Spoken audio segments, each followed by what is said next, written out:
Campamento invertido. Soy el sargento Miguel Lara, 33 años, 11 en servicio. No acostumbro a contar estas cosas. Uno en el ejército aprende a quedarse con lo que vio y seguir. Pero lo de aquella noche en Quintana Roo no entra en el cajón de cosas raras que se olvidan con café. A eso le dicen el campamento invertido, y no lo digo por lucirme. Es el nombre más simple para algo que, de verdad, no tiene sentido.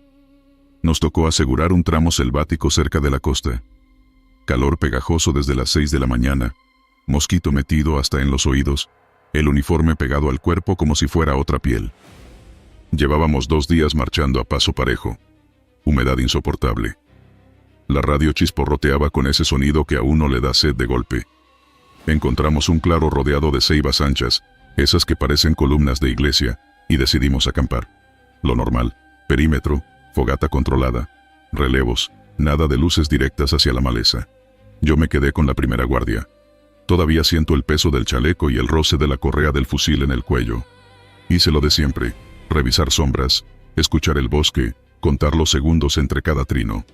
Ese hábito me lo dejó un instructor.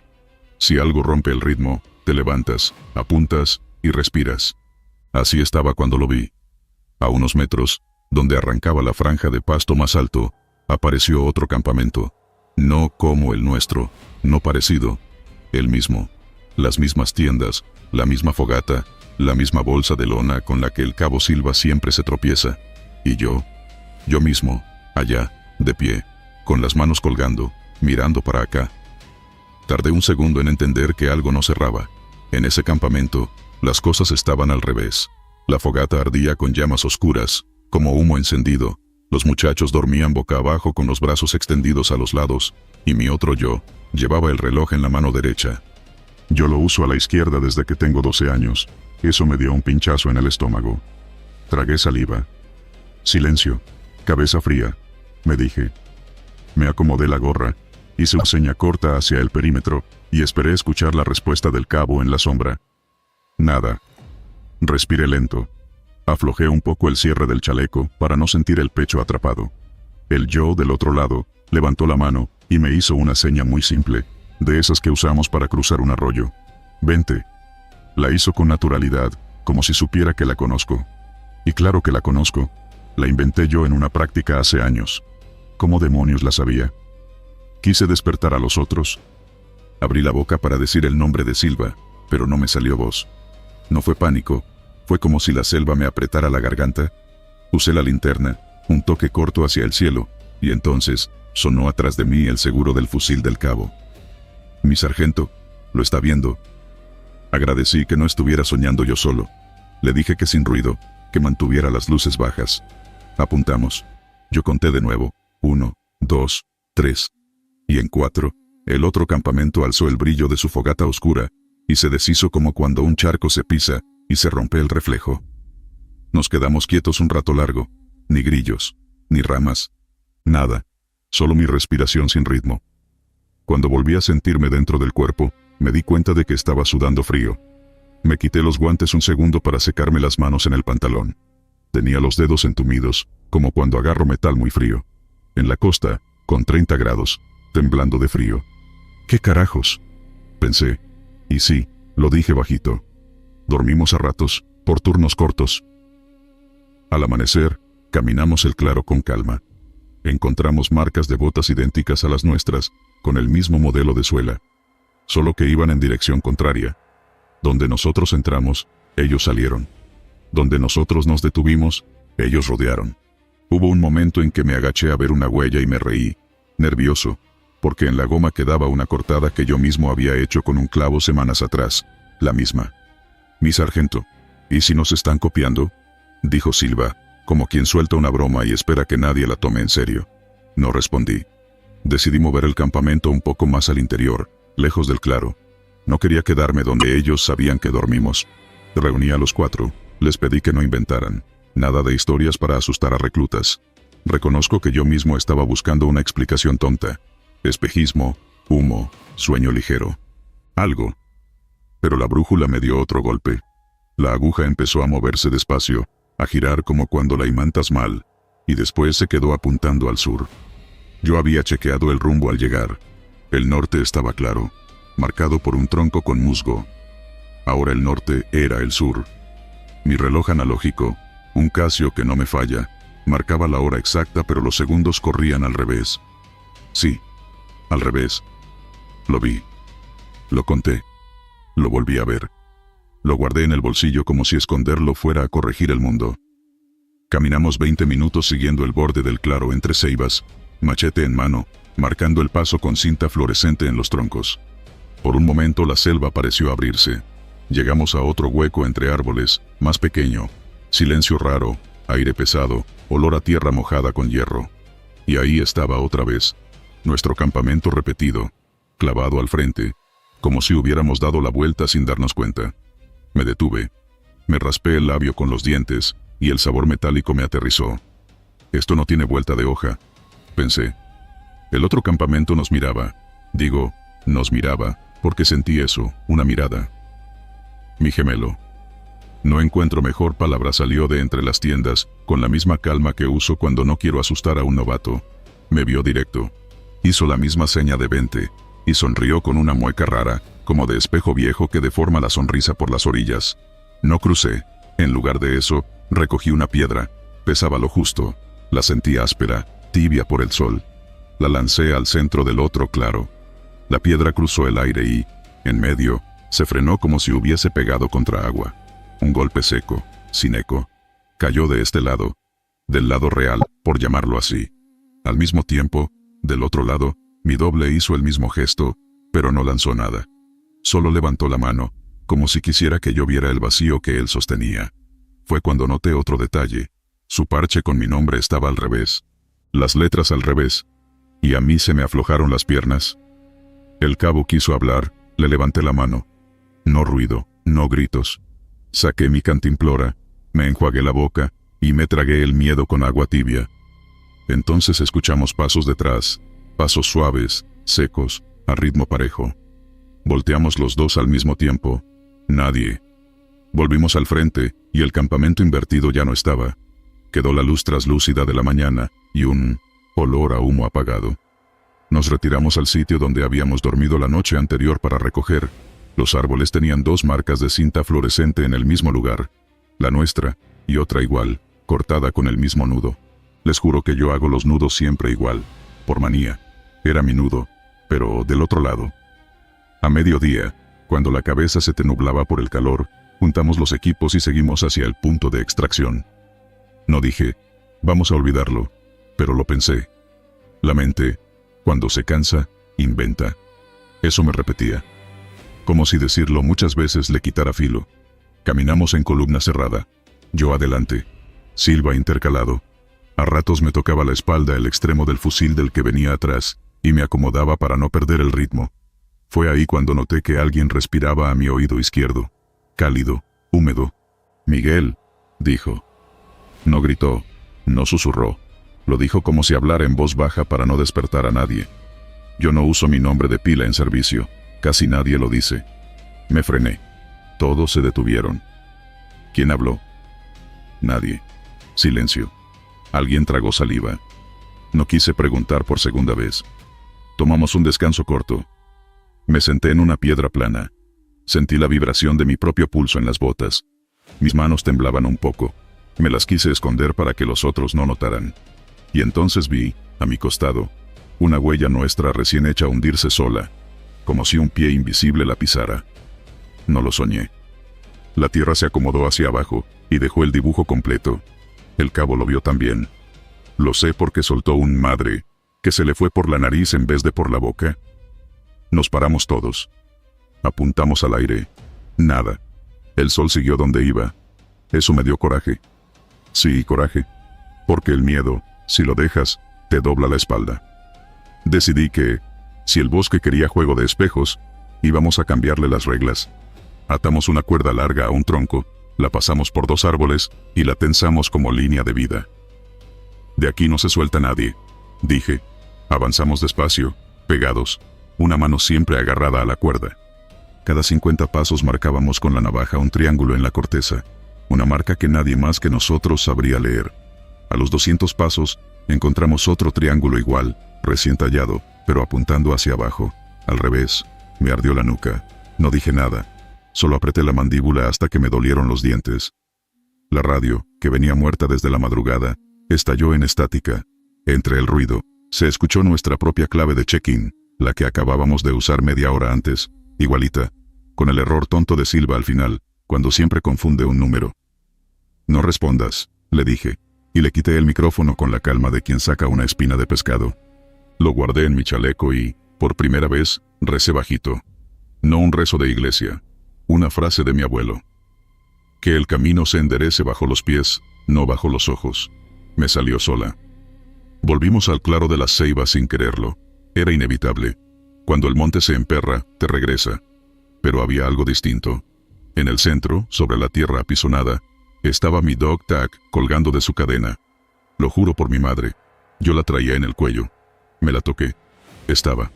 Y otra igual, en el suelo, brillando con un reflejo opaco, como si hubiera vivido en agua.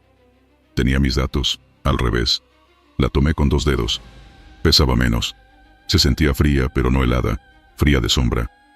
La guardé en el bolsillo para que no se la tragara la selva. Sentí que no debía dejarle nada mío a ese otro lado. Nada que pudiera usar. Estábamos de pie alrededor de ese punto cuando cambió el aire. No sé explicar lo bonito. Bajó un frío desde arriba, como cuando se abre una puerta de refrigerador en la noche. La fogata que habíamos apagado en la mañana soltó un humo breve, sin fuego. La cuerda que unía a la patrulla se tensó sola, milímetro a milímetro, hasta dejarme los nudillos blancos. Nadie habló. Nadie quiso ser el que dijera corran. No hacía falta. Jalé la cuerda hacia mí con un golpe seco y avancé. Un paso. Otro. La selva nos dejó pasar, literal. Como si se hubiera hecho a un lado una cortina de hojas.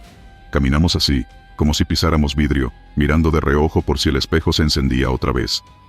Cuando salimos a un sendero de tierra más compacta, de esos que usan los campesinos para la milpa, supe que ya habían dejado de jugarnos a contramano. El murmullo volvió. Los bichos cantaron otra vez. El reloj marcó los segundos hacia adelante. La brújula se detuvo en su norte. No sonó ninguna música heroica. No nos abrazamos. Seguimos caminando hasta el punto de extracción. Llegamos tarde por 20 minutos. El cabo se rió sin risa cuando le preguntaron qué pasó. Nos entretuvimos con la naturaleza, dijo. Yo asentí, y firmé el parte. En el informe oficial anoté lo que se podía escribir, sin que me mandaran a consulta psicológica. Anomalía magnética, confusión por humedad, visibilidad variable, doble percepción por fatiga. Palabras que explican papeles. No explican el frío clavado detrás del esternón cuando vi a ese yo hacerme una seña que nadie más que yo conoce. No explican la chapa con mi nombre al revés en mi bolsillo, que todavía tengo guardada en una bolsa de plástico con cierre, sin tocarla más de lo necesario. A veces la saco, la miro un segundo, confirmo que el mundo sigue derecho, y la vuelvo a esconder. Si quieren hacer un video con esto, y contar de dónde sale la leyenda, llamen al asunto como se ha corrido de boca en boca entre los que operan por allá. El campamento invertido. No hace falta adornarlo, es un sitio, o varios donde el monte dobla lo real como si fuera lámina, y te enseña tu propio campamento, tu propia gente, tu propio cuerpo, pero volteados, con detalles mínimos que no fallan.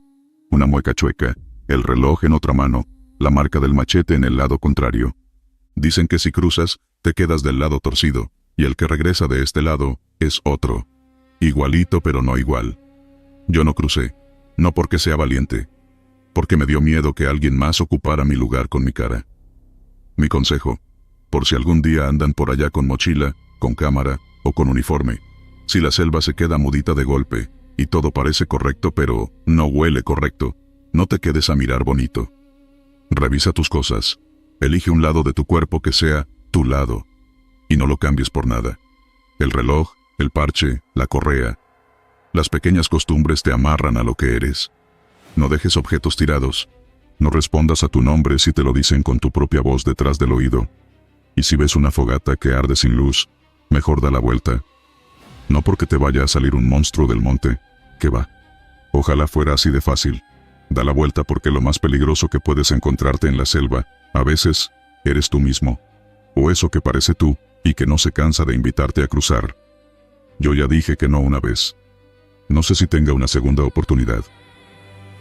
Voz del mudo. Soy el cabo primero Emiliano Gaitán. Tengo 28 años, y desde hace 3 perdí la voz en una emboscada en la selva de Chiapas. Un trozo de metralla me destrozó la garganta. Desde entonces, me comunico con señas o escribiendo en una libreta, y aprendí a convivir con el silencio. Pensaba que nada podía sorprenderme ya. Me equivocaba. Meses después me asignaron de nuevo a manejar un camión militar en misiones de apoyo.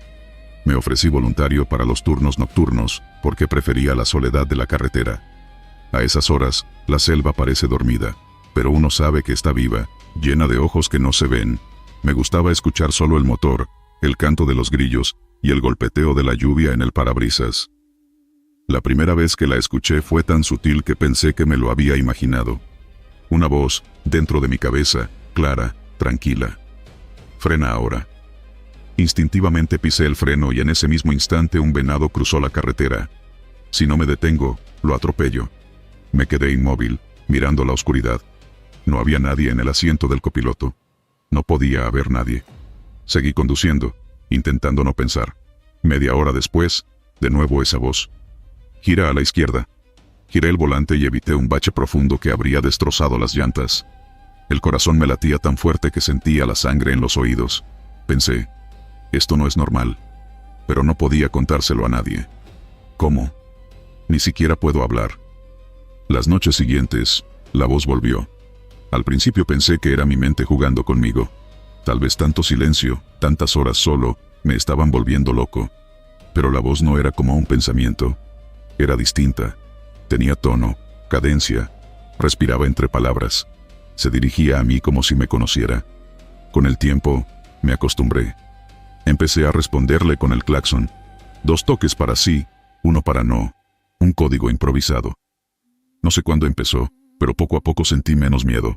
Era como tener un copiloto invisible. Me alertaba de curvas cerradas, de animales cruzando, de retenes improvisados. Varias veces me salvó de accidentes que hubieran sido graves. Una noche, sin embargo, todo cambió. La carretera estaba desierta, sin luces, sin casas, solo selva y más selva. Llovía tan fuerte que el parabrisas parecía un río. De pronto la voz habló, más seria que nunca. No soy tú. Las manos me sudaron en el volante. Soy quien murió en tu accidente, dijo. Sentí que me faltaba aire. Me llevé una mano al cuello, a la cicatriz, como si pudiera hablar otra vez. No pude. Encendí la radio buscando música, noticias, lo que fuera. Solo salió estática, un ruido sucio que llenó la cabina. La voz continuó, calmada, sin levantar el tono. Compartimos el cuerpo. Tú manejas de día. Yo, de noche. Quise frenar, bajarme, gritar. Pero mis pies no respondieron. El camión siguió avanzando, como si otro lo guiara. Al amanecer llegué al punto de entrega, con los nervios destrozados. Descargué el material y me fui directo a la caseta de vigilancia, a revisar las cámaras del camión. Necesitaba saber si de verdad había conducido toda la noche. Cuando abrí los archivos, sentí un frío que no venía del aire acondicionado. Ahí estaba yo, en las grabaciones. O al menos alguien sentado en mi lugar, manejando con mi cuerpo. Pero no era yo. La postura, la forma de mover las manos, todo era distinto. En la pantalla, durante mis supuestas horas de descanso, el camión seguía avanzando solo, por rutas que yo no recordaba. Desde entonces vivo con esa presencia. No me ha hecho daño directo, pero a veces siento mis manos moverse sin mi voluntad, girar el volante, o pisar el freno antes de que yo lo piense. Es como si compartiéramos reflejos. A veces, cuando paso por zonas donde hubo accidentes, escucho un murmullo bajo, como si la voz hablara con otros que no puedo ver. No son palabras claras, sino susurros. Me eriza la piel. He llegado a sentir que la temperatura baja de golpe dentro de la cabina. Una noche, en un tramo solitario de la carretera costera, vi por el retrovisor que alguien iba sentado atrás. No había asiento, solo la litera donde a veces duermo. Pero allí estaba, la silueta de un hombre, los ojos fijos en mí. Parpadeé y ya no estaba. La voz no dijo nada esa vez. Otra ocasión me quedé sin combustible antes de lo previsto. Paré a un lado del camino y bajé a revisar. En el lodo, detrás del camión, vi huellas de botas que no eran mías, marcadas como si alguien hubiera bajado conmigo. Nadie había abierto la puerta. He intentado ignorarlo, pero no se va. En las madrugadas siento un olor a metal húmedo, como sangre seca. Y de repente, el volante se mueve solo para esquivar algo que yo no alcanzo a ver. He llegado a pensar que, sin esa presencia, ya estaría muerto varias veces. Pero también hay momentos en que no sé si soy yo el que maneja, como esa vez que desperté en una gasolinera a 200 kilómetros de donde debía estar. El reloj marcaba las 4 de la mañana. Tenía las manos manchadas de barro. No recordaba haber salido del camión. A veces me pregunto, ¿él me cuida o me usa? ¿Quién es dueño de este cuerpo cuando la noche cae? No soy supersticioso, pero desde que pasó esto comencé a llevar un escapulario en el bolsillo, regalo de mi madre. Cada vez que siento que la voz quiere tomar el control, lo aprieto. No la detiene, pero al menos me da calma. No puedo contarle esto a mis superiores. Dirían que estoy loco, que necesito descanso, y quizá lo necesite, pero no puedo dejar de trabajar. Necesito la rutina, aunque sea para no pensar. Hace unas semanas pasé de nuevo por la zona de Chiapas donde ocurrió la emboscada. La voz se volvió más fuerte allí, como un eco que se multiplica. Me dijo, aquí me quedé yo, aquí te encontré. Tuve que estacionarme porque las manos me temblaban tanto que no podía sostener el volante. Bajé, respiré el aire húmedo, miré la selva, y entonces lo vi. En medio del camino, a unos metros, había una sombra de hombre parada, inmóvil. No tenía rostro, llevaba mi uniforme, pero estaba empapado de sangre. Cuando parpadeé ya no estaba. No sé cuánto tiempo más pueda seguir así. A veces pienso que algún día me quedaré dormido, y él seguirá conduciendo para siempre, o que en una de esas noches me despierte en un lugar del que no pueda regresar. Por eso cuento esto, para que quede registrado, para que alguien más lo sepa. Si alguna vez van por la carretera de noche y sienten que alguien les cuida desde dentro, no den por hecho que es su instinto. No siempre es su conciencia, ni su ángel guardián. Podría ser alguien que no aceptó que ya murió, buscando manos y ojos prestados para seguir viajando. Yo ya no le temo como al principio, pero tampoco confío del todo. Convivimos, nada más. A veces incluso siento que se ríe cuando esquivamos algo juntos, como dos choferes viejos que se conocen de toda la vida, pero cada vez que lo pienso me recorre un escalofrío, porque yo no lo conozco. Así que, si un día manejan solos y de pronto sienten una voz dentro de la cabeza diciéndoles que frenen, que giren, que no sigan por ahí, pregúntense primero quién habla, porque puede salvarlos, o puede que solo esté buscando un cuerpo que lo lleve un poco más lejos. Río que devoraba. Soy el cabo de infantería Ramiro Córdoba, 26 años, 5 en servicio. Esta historia ocurrió en una misión de patrullaje cerca de Luxpanapa, Veracruz, una franja de selva cerrada y ríos profundos, donde el sol apenas toca el suelo. Nuestro objetivo era revisar cruces de lancha usados por traficantes. Llegamos con 2 pangas alquiladas, equipo ligero, raciones para 3 días, y radios con baterías de respaldo. El guía local, un pescador de manos ásperas y ojos cansados, nos miró amarrar el campamento y dijo, como quien deja una piedra dentro de la bota, «Ese río no devuelve lo que traga». Nadie respondió. Uno de los muchachos se rió por lo bajo. Yo no. La frase se me quedó pegada como lodo. Al atardecer, el agua se volvió tan oscura que reflejaba el cielo como un espejo de tinta. Plantamos fogata chica, para no delatar la posición, colgamos hamacas entre ceibas y distribuimos turnos. Me tocó la primera guardia. A esa hora la selva respira distinto. Los grillos marcan un ritmo, los murciélagos cortan el aire, el río suena con un golpe grave que no es corriente ni cascada, sino otra cosa debajo. Alumbré la orilla para ver las marcas de pisada que los lancheros suelen dejar, y ahí fue cuando noté algo que me erizó la nuca. El reflejo del campamento no coincidía con nosotros. En el agua, las sombras se movían al revés. Yo levantaba el brazo, y mi sombra tardaba en seguir. En el agua, parecía que alguien, con nuestra forma, quería alcanzarnos desde abajo. Llamé al teniente. Para cuando volvió, el reflejo estaba normal. Hice chistes tontos para cubrir la inquietud. No funcionó. Dormí a golpes. Despertaba con el crujido de ramas, con un soplo húmedo que entraba desde el río. En uno de esos sobresaltos, escuché un rumor de pasos alrededor de la fogata apagada. Apunté con la lámpara de luz roja. Nada. Pero al volver la vista al agua, vi una hilera de huellas exactas a las nuestras, solo que iban sobre el reflejo, caminando hacia adentro. Me froté los ojos. El vidrio líquido devolvió la misma escena como si me tuviera paciencia. No dije nada. Nadie quiere ser el primero en admitir que ve lo que no debe. El segundo día cubrimos un tramo de orilla con la rutina de siempre: binomios, distancia, señalamientos. Las lianas tocaban los hombros como manos. Encontramos botellas cortadas para guardar gasolina, y un costal con cartuchos de escopeta húmedos. Nada vivo. El calor nos aplastó. A mediodía, Gutiérrez se acercó al agua para lavarse la cara. «Regresa en 2 minutos», le dijo el sargento. Alcancé a oír el chapoteo, un grito corto, como si lo hubieran pellizcado por dentro. Corrimos. El río estaba quieto, con ese brillo grasoso de espejo que ha visto demasiado. Flotaba su rifle, él no. Lanzamos cuerda con nudo de haz de guía. Nada. El guía local negó con la cabeza, sin sorpresa. El teniente ordenó asegurar el perímetro y avisar por radio. A esa hora, la línea estaba limpia de interferencia, pero nos respondió un eco.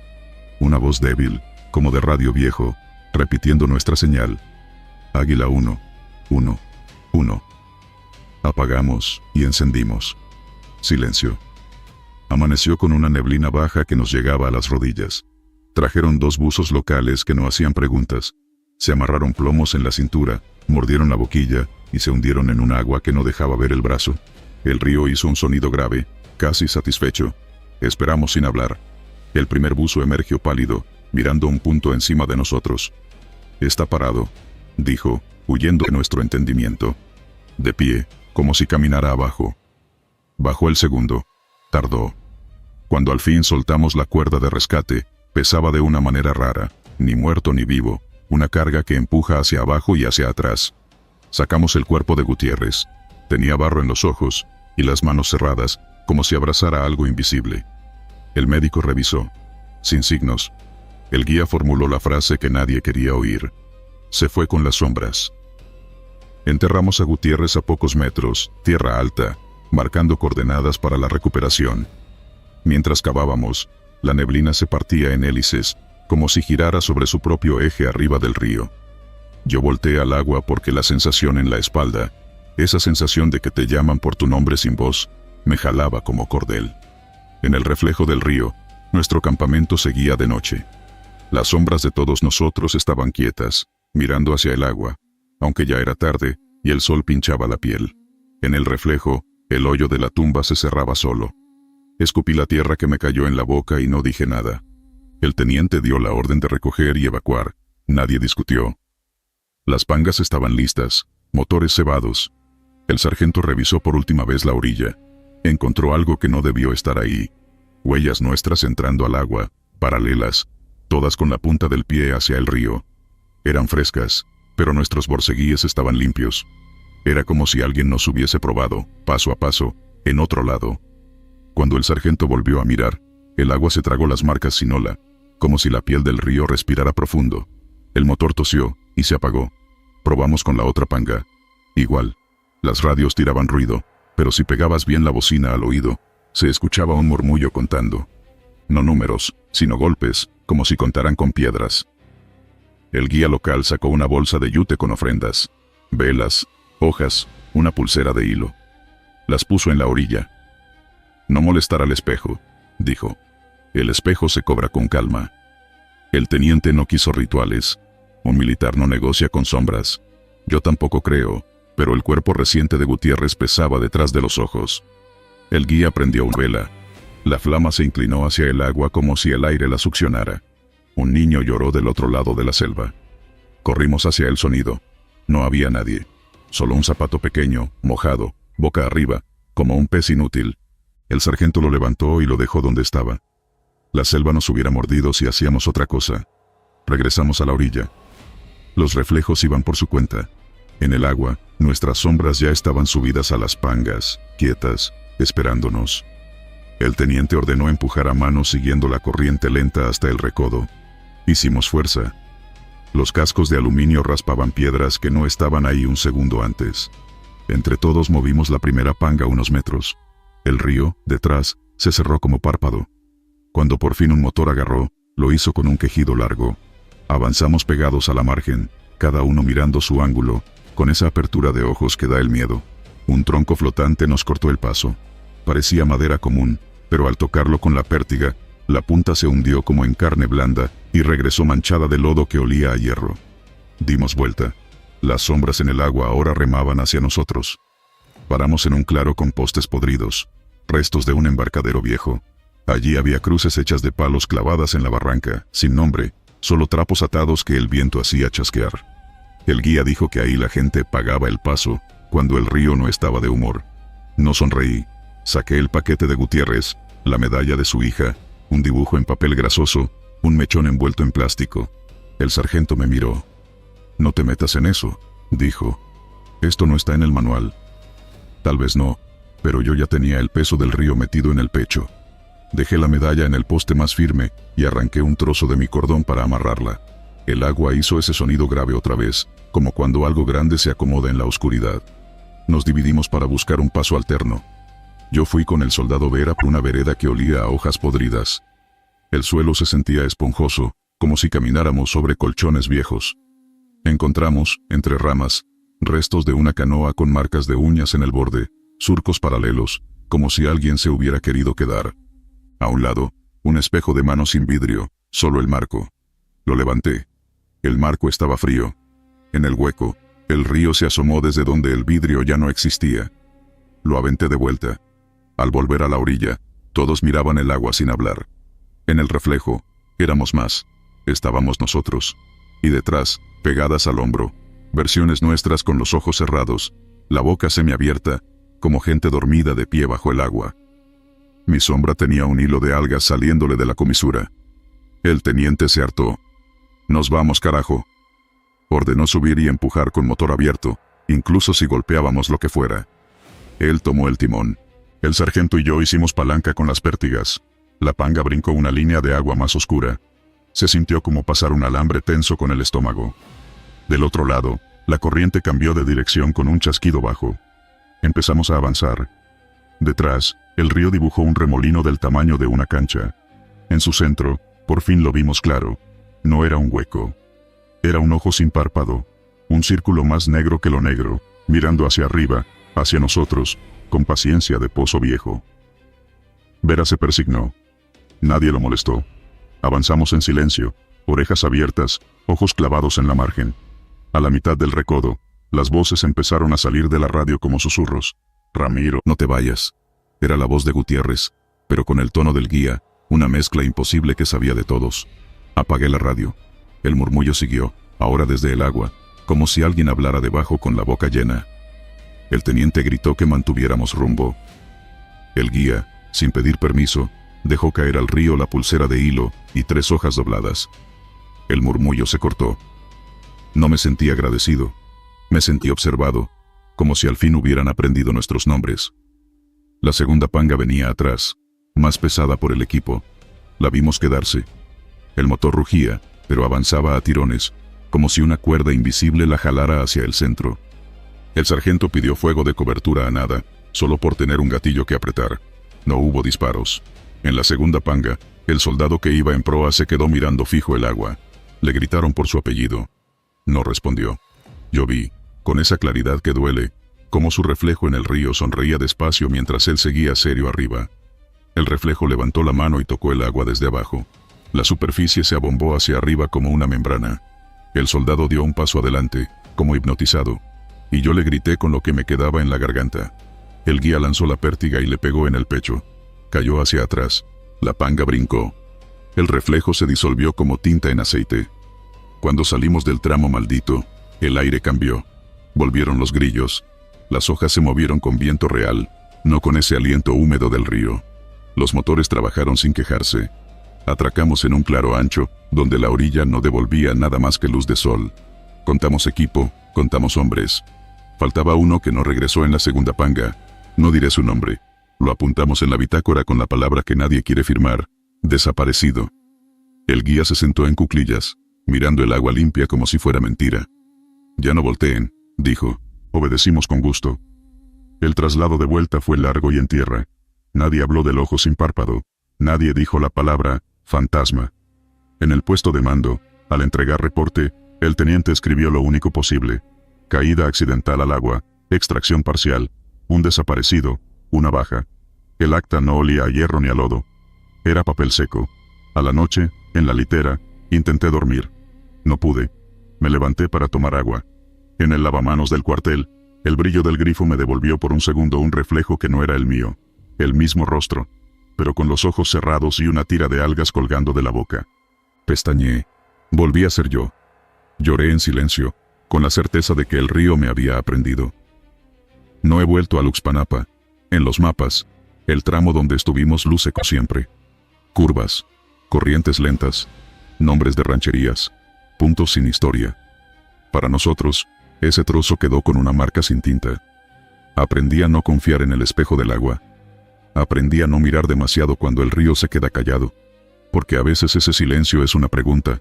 Y también aprendí, a la mala, que hay lugares donde las sombras no te siguen, te esperan. No las ves venir en la orilla, las ves después, cuando ya están de pie debajo de ti, mirando hacia arriba, listas para tomar tu forma si te descuidas. Desde entonces, si me toca orilla, no me acerco a corrientes oscuras. Mantengo la luz roja, la voz baja, el paso corto. Dejo de reír cuando un local suelta una frase que trae lodo. Y si por desgracia un río me devuelve un reflejo con retraso, no insisto, no escarbo, no pruebo valentías. Me retiro sin mirar atrás, porque en ciertos ríos el agua no es superficie, es puerta. Y si la tocas sin pedir permiso, no te duplica, te reemplaza. Valle de los relojes rotos. Soy el subteniente Adrián Muñoz. 30 años, 9 en servicio.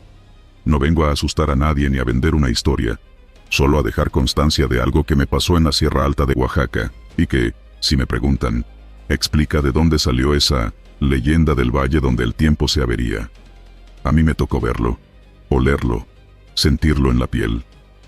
Ese día íbamos en un UH-60 con una ruta de reconocimiento marcada sobre mapas viejos. Llevábamos horas sobrevolando crestas húmedas, cañadas que olían a resina, niebla pegada como tela a la copa de los pinos. El piloto pidió silencio. La aguja del combustible no cuadraba con lo que habíamos volado.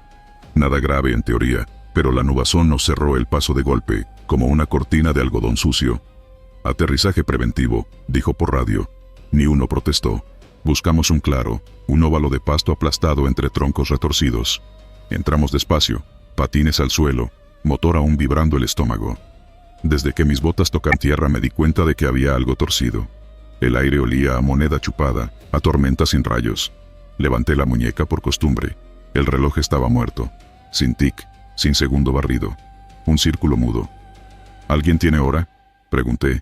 Todos miraron los suyos, detenidos. Los teléfonos daban horas distintas, congeladas, como si cada aparato hubiera escogido su propia mentira. Nadie hizo un chiste. Armamos perímetro, se marcó un triángulo para el vivac. El piloto y el mecánico se quedaron con la máquina. Lo básico para pasar la noche: lona, café tibio, una fogata chiquita que más que calentar parecía pintar sombras. A eso de medianoche, no lo sé por reloj, lo sé por el cuerpo, empezó un repiqueteo, un golpeteo seco y fino, al principio como lluvia que todavía no cae, luego más claro, más cerca, como cientos de relojes despertadores, sonando con mal humor en un mercado de baratijas. Nadie se movió. «¿Escuchan?», dijo alguien, sin querer decir, «tengo miedo». Encendimos linternas, y seguimos el sonido como se sigue un rastro de agua. Ahí estaban, colgados de los árboles, atados con hilo, encajados entre la corteza, posados en ramas bajas. Relojes por todas partes. De bolsillo, de pared, de pulsera. Despertadores de metal con campanas abolladas. Cronómetros viejos con números azules. Hasta algún reloj de cocina con un gallo pintado. Todos marcando horas distintas. Algunos vibraban, otros jadeaban, otros daban el tic-tac, como si se aprendieran una canción a destiempo. El bosque sonaba a taller. Perales, el cabo más entrometido, soltó un «no mamen» muy bajito, y se acercó a un reloj de bolsillo. Viejo, con tapa grabada y cristal bañado en polvo. Lo abrió con el índice. Lo vi quedarse quieto. «¿Qué ves?», le pregunté. Tardó en contestar. «Yo», dijo, como quien se le sale un secreto. «Soy yo, pero no soy yo de ahora». Me acerqué. En el cristal, el reflejo era extraño. No era un espejo normal.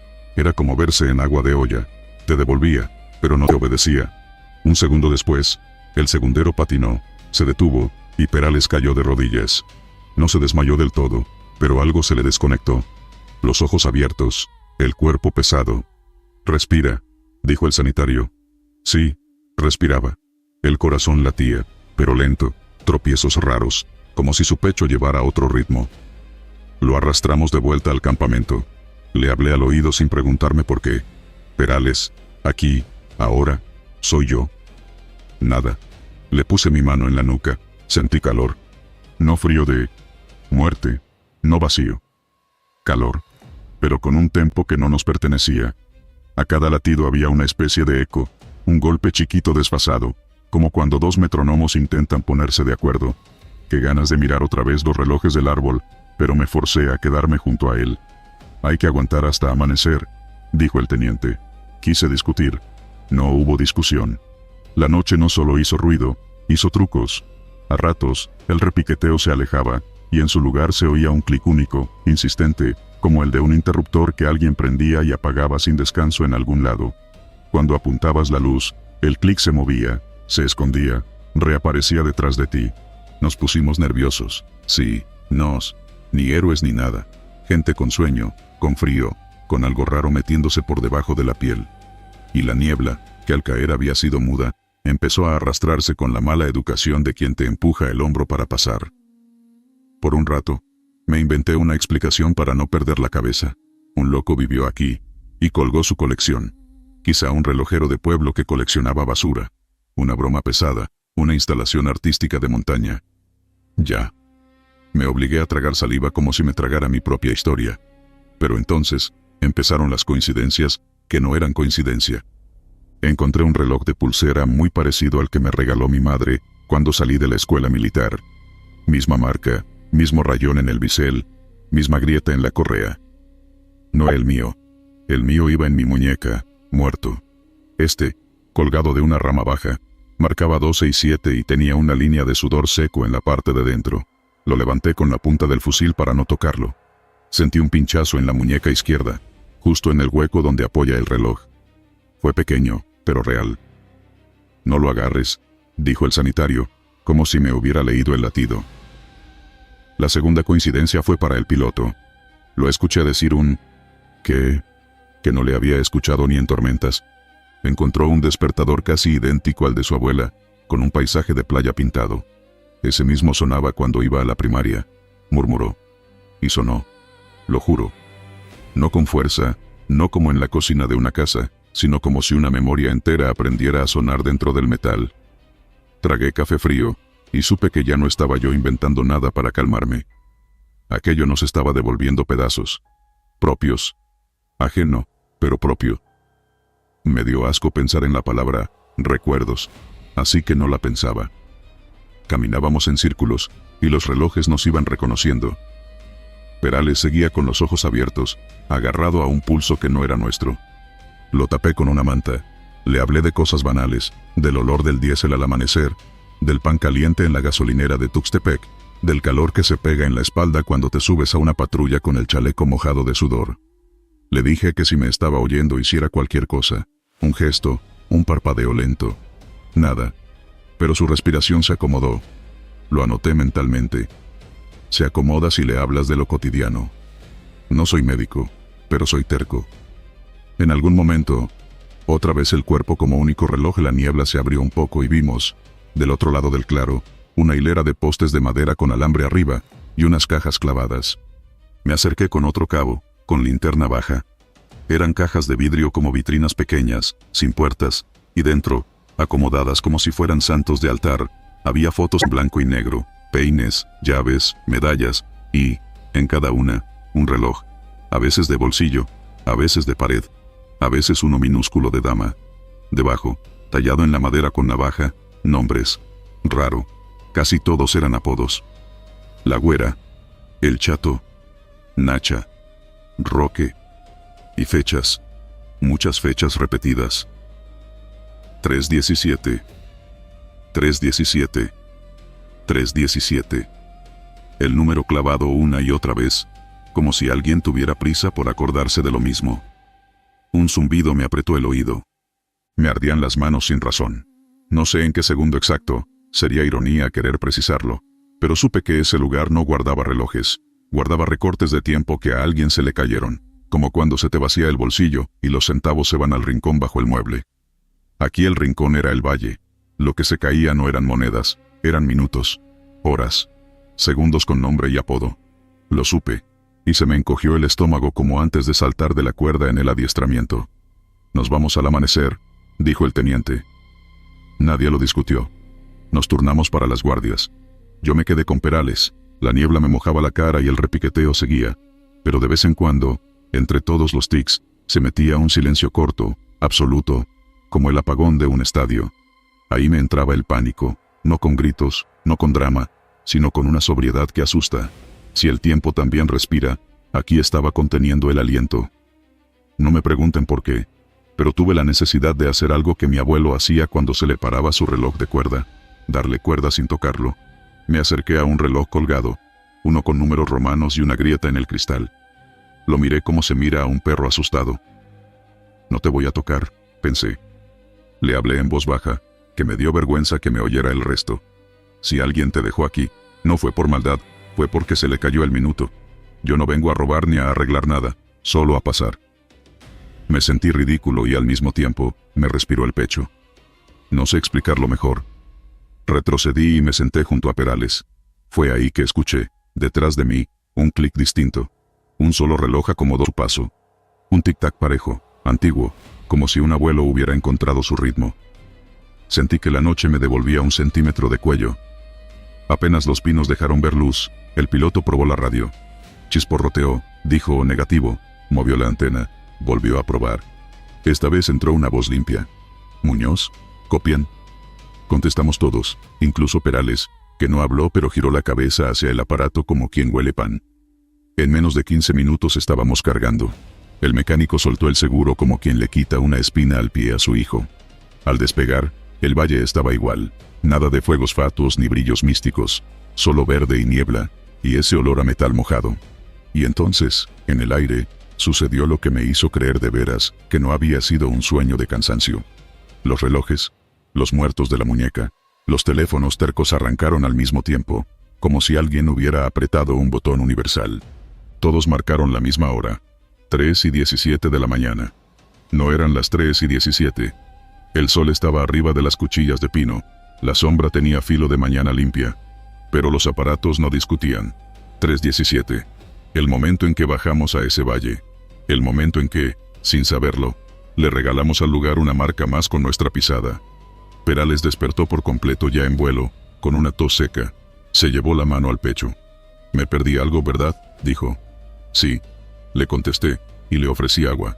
No le conté todo en ese segundo. A veces lo mejor que puede uno hacer por un hombre es dejarlo volver solo a su propio compás. Horas después, en tierra, su pulso volvió a normalidad. No hubo secuelas médicas, solo una manía nueva. Desde ese día, él tampoco usa reloj. Cuando llegamos a base, hubo de todo: papeleo, reporte frío, explicaciones operativas, lo necesario para que la máquina del mundo siga funcionando. A mí me temblaron los dedos cuando me tocó escribir causa del aterrizaje, meteorología adversa y afectaciones, ninguna. Puse lo que había que poner. No supe dónde escribir que el tiempo se nos echó encima como perro abandonado y que, por un rato, nos hizo suyos.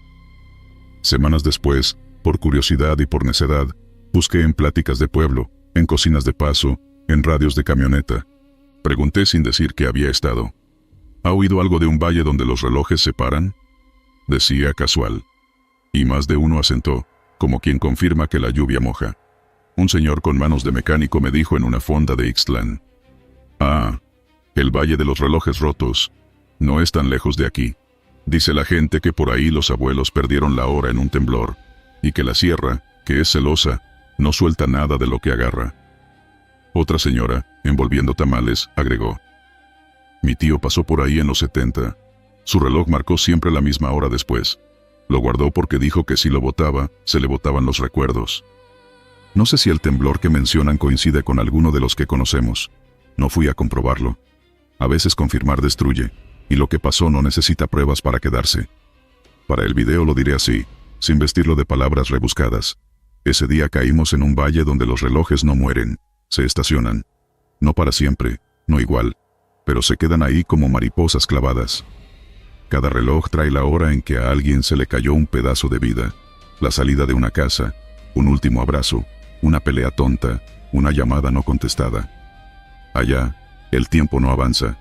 Espera que alguien lo reconozca, y si tiene suerte, lo repare con la mirada, con un recuerdo dicho en voz baja, con una cuerda de aire. Si me preguntan cuál es el origen de la leyenda, yo diría que empezó con un campesino que se le paró el reloj mientras cruzaba ese valle, y decidió que no lo iba a tirar. Lo colgó. Otro lo vio y colgó el suyo. Así hasta que el sitio empezó a sonar como suena una sala llena de corazones, pero sin piel. Luego llegaron los nuestros, y dejamos una marca más, porque somos torpes para pasar sin dejar huella. No uso reloj desde entonces, no por trauma ni por pose. Lo dejé porque no quiero andar por la sierra con un imán en la muñeca. Aprendí a leer sombra, a preguntarle al estómago si tiene hambre, a mirar la luz en las hojas para saber si ya es hora de cambiar de guardia. Y si un día me toca volver a un lugar donde el aire huele a moneda húmeda, y los teléfonos se ponen de acuerdo para mentir, haré lo que hice esa noche. Caminaré despacio, no tocaré lo que no es mío. Hablaré de cosas pequeñas al oído de quien se me quede atrás, y saldré al amanecer sin mirar atrás demasiado. Esto es lo único que me atrevo a aconsejar. Si alguna vez, por trabajo o terquedad, llegan a un valle, y el primer sonido que escuchan es un tic-tac, que no viene de ustedes, no se la den de valientes. No negocien con lo que no entiende deprisa. No traten de arreglar nada, porque allá el tiempo no está roto, se está componiendo a su modo. Caminen con respeto. Y si pueden elegir, no lleven reloj. Hay lugares que te lo quitan sin tocarte, y cuando te lo devuelven, ya no es la hora del mundo. Es la tuya, clavada para siempre en 3 y 17. Procesión del Barranco. Soy el soldado de infantería Esteban Roldán, 23 años, 2 en el ejército. Lo cuento como pasó, sin adornos. Fue en un barranco de la Sierra de Guerrero, un cauce seco que se abre paso entre paredones de roca y raíces como garfios. Nos mandaron en una patrulla corta, el cabo García al mando, Ríos de radiooperador, Morales y yo cerrando fila. El objetivo era revisar un camino que, según inteligencia, estaban usando para bajar mercancía de noche. Nada raro en el papel. Bajar, confirmar, marcar coordenadas y subir por el mismo punto. Así de sencillo. En el papel. Desde arriba ya se sentía pesado. El calor pegaba como si alguien nos apuntara con una plancha, y el aire apenas se movía. La bajada fue un castigo. Piedras flojas, tierra suelta que se venía abajo en cascadas, bejucos que enredaban los tobillos. A cada paso, los mosquitos nos hacían fiesta. Me acuerdo del sabor metálico del sudor cuando se metía en la boca. Uno se acostumbra a caminar con el peso del equipo, pero ese día cualquier cosa costaba el doble. Cuando al fin tocamos fondo, la sensación cambió. Ahí no corría ni una brisa. El calor seguía, pero era un calor encerrado, como el de un cuarto sin ventanas. Lo primero que noté fue lo callado que estaba todo. Nada de grillos, ni pájaros, ni el crujido típico de algún bicho entre las hojas. Silencio cerrado, grueso. El cabo nos hizo seña para montar un punto de espera. Nada grande, una lona camuflada entre dos troncos, una fogata que no encendimos, guardias por turnos, comunicación por radio cada hora. Procedimiento. Ríos intentó hacer un chequeo de rutina, y la radio respondió con un ruido raro, no estático normal, más bien un zumbido apagado que iba y venía, como si alguien moviera la perilla del volumen desde lejos. Lo intentó 2 veces. La tercera entró el reporte y contestamos. Todo bien, según protocolo. Comimos en silencio. Una lata de frijoles, tortillas que sabían a humedad, tragos medidos de la cantimplora. El sol se estaba yendo, y el cielo allá arriba, entre las copas, se veía naranja. El cabo dijo, sin luces innecesarias. Si pasa alguien, lo dejamos pasar y reportamos. Nadie juega al héroe, asentimos. Cada quien sabe lo que significa esa frase. A medianoche, cuando tocaba mi turno de guardia, empezó el murmullo. No era un animal ni el viento. Era como el rumor de mucha gente hablando al mismo tiempo, pero sin palabras claras. Me puse de pie, y miré hacia el lecho del arroyo, que corría como una carretera de piedra blanca. Ahí fue cuando las vi. Una fila de figuras bajando en silencio, todas con túnicas oscuras, largas, arrastrándolas apenas. Cada una cargaba una vela. La llama no titilaba, parecía dibujada. Ninguna goteaba, ni una gota de cera en el suelo. Eso me rebasó. Las velas de verdad lloran. Esas número. Le hice seña al cabo. Salió de la sombra y se quedó viéndolos como quien ve venir una tormenta. Morales, que es de pocas palabras, apretaba tanto el fusil que se le marcaron los nudillos. Ríos se colgó la radio al pecho y murmuró que iba a intentar reportar. pero el zumbido regresó, más fuerte. No se cortó, no tronó, no rasgó, solo llenó el oído, como si alguien pusiera un caracol contra la oreja. El cabo decidió hacer lo que se hace con civiles en zonas de riesgo, identificarse. Bajamos a la orilla del arroyo, y él dio la voz fuerte, con tono de retén. «Buenas noches. Alto, por favor. Identificación». Nadie contestó. No aceleraron, no se hicieron a un lado, solo siguieron. Cuando quedaron frente a nosotros, el cabo repitió. «Alto». Nada. Les apuntamos sin quitar el seguro. El corazón me latía en el cuello. Es absurdo decirlo ahora, pero lo primero que pensé fue, si estos son gente de algún grupo, no vienen armados. ¿Qué clase de teatro es este? Fue ahí cuando la luz de las velas nos alcanzó la cara. No era luz fría ni amarilla, era naranja, de esas que se pegan a la piel como la brasa de un anafre. Les vi los rostros. Mejor dicho, el lugar donde deberían estar los rostros. Eran calaveras limpias, sin tierra ni grietas, todas con la misma sonrisa fija. Detrás del hueso había un resplandor, como si brillaran por dentro. Y una, la tercera en la fila, giró un poco y me miró. No voy a decir que escuché su voz, porque no la escuché como sonido. Fue algo adentro, como cuando recuerdas tu nombre dicho por tu madre, Esteban. Lo oí con la memoria, no con los oídos. El cuerpo se me heló, las piernas me avisaron que corriera. Me quedé clavado. El cabo disparó un tiro al aire, no por pánico, por protocolo. «Advertencia», gritó. El estampido rebotó en las paredes del barranco y se fue en eco largo. La fila ni parpadeó, si eso se puede decir. Pasaron a nuestro lado, despacio, dejando detrás un olor a humo viejo y a copal mojado. Morales se santiguó sin darse cuenta. Ríos intentaba encajar un reporte, pero la radio solo devolvía el zumbido envolvente. No voy a mentir. Di 2 pasos hacia atrás. Sentí el frío en la boca del estómago, el mismo que te da cuando te anuncian algo malo por teléfono. La fila siguió. Dobló en una curva del arroyo y se perdió, una vela tras otra, hasta que solo quedó un punto, y luego nada. Nos quedamos con la oscuridad de nuevo, el calor cerrado, las manos temblando un poco. El cabo se volteó. Nadie se separa. Nadie. Nos quedamos hasta el amanecer y subimos. Nadie durmió después de eso. De vez en cuando, el zumbido en la radio se estiraba como si tomara aire, y luego se achicaba. No era sonido de frecuencia abierta, créanme. También regresó, de a ratos, el olor a copal. No venía de un lado claro. A veces parecía traerlo la tierra. Otras, las hojas secas. Morales dijo que sentía miradas detrás del casco, como si alguien le soplara en la nuca sin tocarlo. No quise decirle que a mí me pasaba lo mismo. Ríos, tercamente, estuvo a punto de prender una vela de emergencia para calmarse. El cabo se la quitó. Ni se te ocurra. Apenas aclaró, empacamos y revisamos el lecho del arroyo. El suelo guardaba pisadas. No eran marcadas como las de bota militar. Eran huellas humanas, variadas, descalzas algunas, otras con suela lisa. Seguidas, ordenadas, como si un grupo hubiera marchado alineado. Nos miramos. El cabo no dijo nada. Yo me agaché a tocar una. La tierra estaba fría, húmeda solo ahí, como si alguien hubiera pasado hace minutos, no horas. Seguimos el rastro. Al principio era fácil.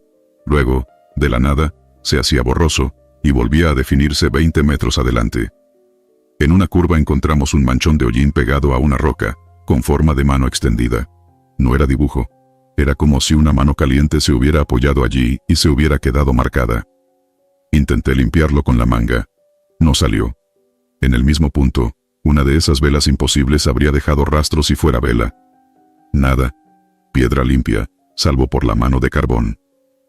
Más adelante, donde el barranco se estrechaba, había una cruz de madera clavada en un montón de piedras. No era reciente. La madera estaba agrietada, y la cuerda que la amarraba llevaba tiempo ahí.